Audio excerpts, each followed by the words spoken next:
I implore you to take a look at the sky tonight.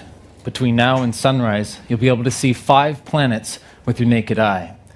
I was staring up at the red planet last night, thinking to myself, whenever it comes for me the opportunity to live on Mars, I will go in a heartbeat.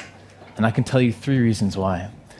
Imagine that you live on an island in the middle of the ocean, and that on your island there is a myth, a legend, that every so many generations a giant wave arrives, tall as the moon, and wipes out your civilization.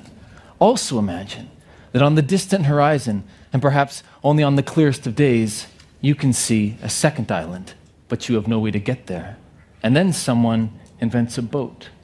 Would you take that boat and go to the second island? You might go out of pure curiosity. You might go as a means to safeguard your civilization from the next cataclysmic wave. These are good motivations. But perhaps the most compelling reason for you to go to that second island, or for me to go to Mars, is what we might learn. Despite its fiery appearance, Mars is much, much colder than Earth. You can't wander around in bare feet. No.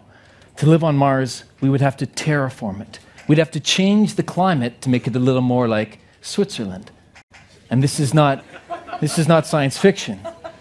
It's possible on Mars because there are huge reserves of carbon dioxide frozen at the polar caps and elsewhere on the surface. And if we could add just a little heat, we could release so much CO2 through a runaway greenhouse effect that the pressure and the temperature on Mars would be thick enough and hot enough that liquid water could flow. Scientists suggest we could do this by smashing asteroids into the planet, or by exploding hydrogen bombs, or even with super space mirrors that would redirect sunlight onto the polar caps. But probably the most practical method would be for people living on Mars to release hydrocarbons.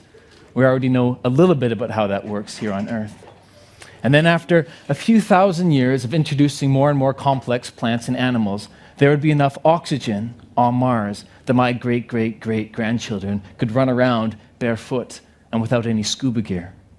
So in addition to satisfying our curiosity and helping protect the community of life from events that, for example, killed the dinosaurs, going to Mars could teach us things that we cannot yet imagine.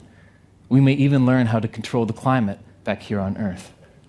So tonight, please, when you leave here, take a look up at the sky and find your second island.